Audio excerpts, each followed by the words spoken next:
Top quality और consistent performance के लिए सिर्फ सिल्वर पंप नाम याद रखना।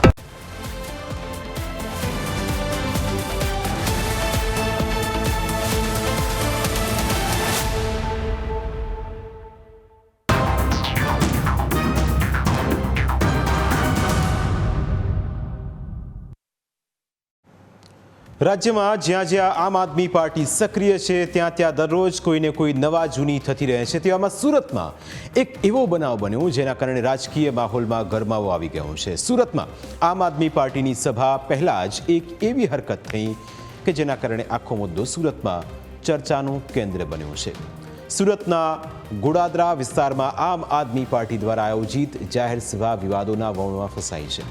સભા શરૂ થાય તે પહેલાં જ વિસ્તારમાં પક્ષના મુખ્ય નેતાઓના વિરોધમાં બેનર્સ લાગતા રાજકારણ ગરમાયું।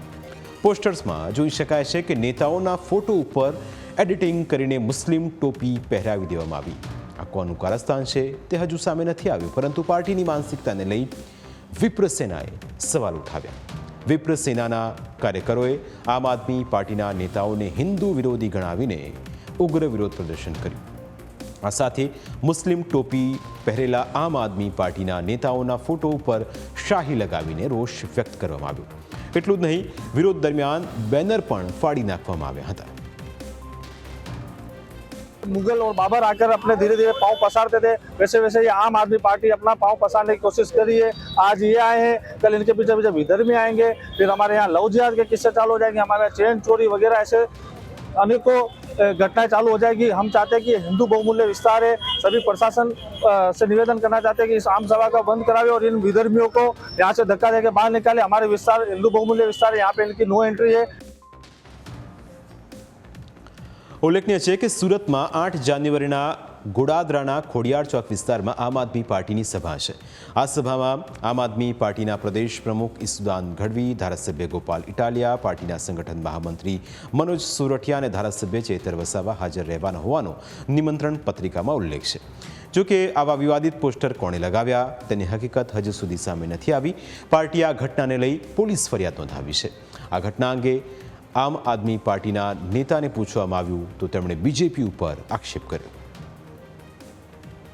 સમજી ગયું કે અમારી જમીન સરકી રહી છે। લિંબાયતમાં, ગોડાદરામાં ward number 25, ward number 26, ward number 27 કે વોર્ડ નંબર 18માં આમ આદમી પાર્ટી લોકોની પ્રથમ પસંદગી બનવા જઈ રહી છે।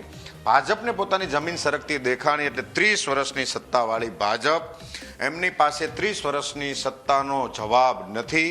લોકોના શું શું કામ કર્યા એની વાત થઈ શકે એમ નથી, એટલે ફરી પાછા એમના જૂના હથિયારો ઉપર, જૂના હાથખંડા ઉપર આવી ગયા। હિન્દુ મુસ્લિમ વર્ગ વિગ્રહ કરાવવા માટે આવી ગયા। હિન્દુ મુસ્લિમની વચ્ચે વર્ગ વિગ્રહ ફેલાવવાને, વૈ મનુષ્યતા ફેલાવવાના આશય સાથે અમારા નેતાઓના ફોટાને એડિટ કરી, અમારું પોસ્ટર હતું એ પોસ્ટરને એડિટ કરી અમારા નેતાઓના ફોટા ઉપર તમે જોશો તો બહુ સ્પષ્ટતા સાથે ખબર પડી જાય કે આ એડિટ કરવામાં ફોટા આવ્યા છે। એ લોકોએ જાતે બેનર લગાવ્યા, બેનર લગાવીને જાતે સ્યાહી ફેંકે છે। આ બધા હથકંડાઓ બધું જાતે કર્યું। અમારા બેનર તો અલગ છે ને, આજે લાગેલા છે। જો કે આ અંગે જ્યારે પોસ્ટર ફાડનાર અને વિરોધ કરનાર વીએચપીના કાર્યકરને પૂછવામાં આવ્યું તો તેમણે દાવો કર્યો કે તેઓ કોઈ પાર્ટીમાં નથી અને કોઈ પાર્ટીના ઇશારે આવું કર્યું પણ નથી। તેમણે દાવો કર્યો કે તેમણે આવું પોસ્ટર જોયું એટલે વિરોધ કર્યો। પોસ્ટર કોણે લગાવ્યું તેનો તેમને કોઈ જ ખ્યાલ નથી। ના, આમાં મને એવું કંઈ રોલ ભાજપનું ક્યાંય જોવાતું નથી। અને મેં તો માર્કેટથી આવતો હતો ત્યારે મેં જોયું કે આપણા જે શાંતિપૂર્ણ વિસ્તાર છે એમાં એવો ફોટો એવા લાગેલા છે અને આ વિસ્તારમાં બધું હિન્દુ બહુમૂલ્ય વિસ્તાર છે। અહીંયા બીજા ધર્મના કોઈ વ્યક્તિ રહેતા નથી, તો અહીંયા આ લોકોનું શું કામ છે? હું જ્યારે માર્કેટથી આવતો હતો ત્યારે પોસ્ટર લાગેલા હતા, એટલે મેં જોયું એ ફોટો કોને લગાવ્યો એ મને ખબર। ફોટો તો એ જ લગાવશે જે લોકોનો આમ સભા છે, એ જ લગાવશે, બીજો તો કોણ લગાવશે? એ તો જે માણસ હિન્દુ ધર્મના ખિલાફ કહેતો, હિન્દુ ધર્મની ભગવદ્ ગીતાના ખિલાફ કહેતો એ વિધર્મી થઈ ગયો ને। જે ધર્મનો સાથે નથી એ વિધર્મી થઈ ગયો। એટલે એમાં ગોપાલ ઇટાલિયા માટે કોઈ ખોટું નથી। બાકી કોઈ સંગઠન કે કોઈ અમે એને કોઈ પાર્ટીને ટાર્ગેટ નથી કરતા। અમે તો એક વ્યક્તિ વિશેષ જે માણસ અમારી ધર્મની લાગણી કરે છે એને ટાર્ગેટ કરીએ છીએ। તો બીજી તરફ કોંગ્રેસના નેતા અસલમ સાયકલવાલાએ આક્ષેપ કર્યો કે બીજેપી અને આપ બંનેની વિચારધારા સરખી છે। બંને પાર્ટીઓ સોશિયલ મીડિયામાં રહેવા માટે એકબીજાની હરીફાઈ કરતી હોય છે। અસલમ સાયકલવાલાએ મુસ્લિમ સમુદાય વિશે બોલવામાં આવેલા શબ્દોની સખત નિંદા કરી અને પોલીસ સમક્ષ માંગ કરી કે મુસ્લિમ સમુદાયની લાગણી દુભાવનારાઓ સામે કાયદેસરની કાર્યવાહી કરવામાં આવે.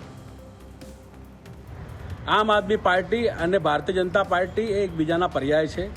બંનેની વિચારધારા એકસરખી છે અને એ બંને પોતાની રાજકીય લડાઈને અન્ય સમાજ તરફ ધકેલે એ યોગ્ય નથી. જે બેનર ટોપી પહેરીને લાગ્યા છે એ પણ ખોટા છે અને જે બેનર જે રીતે ફાળવામાં આવ્યા છે એ પણ સાવ ખોટું છે. કોઈને સભા કરવી એનો બંધારણીય અધિકાર છે અને કોઈને એનો વિરોધ કરવો એનો પણ બંધારણીય અધિકાર છે, પરંતુ કાયદાની મર્યાદામાં રહીને કરવી જોઈએ. એમાં મુસ્લિમ સમાજ માટે અશોભનીય વાર્તા અને શબ્દો બોલવામાં આવે એ બિલકુલ નિંદનીય છે. એને સખત શબ્દોમાં વખોડું છું અને મારી પોલીસ તંત્રને એટલી જ અપીલ છે કે જે વ્યક્તિઓ મુસ્લિમ સમાજની લાગણી દુભાઈ રહ્યા છે કે મુસ્લિમ સમાજ માટે અશોભનીય શબ્દોનો પ્રયોગ કરી રહ્યા છે એમની સામે કાયદેસરની કાર્યવાહી થવી જોઈએ. આખા ઘટનાક્રમમાં પોસ્ટર લગાવનાર કોણ છે તે પણ એક મોટો પ્રશ્ન છે. આ મામલે પોલીસ યોગ્ય તપાસ કરશે તો દૂધનું દૂધ અને પાણીનું પાણી થઈ જશે. પ્રાઇમ 9માં સમય થયો છે બ્રેકનું. બ્રેક બાદ અન્ય મુદ્દા વિશે વાત.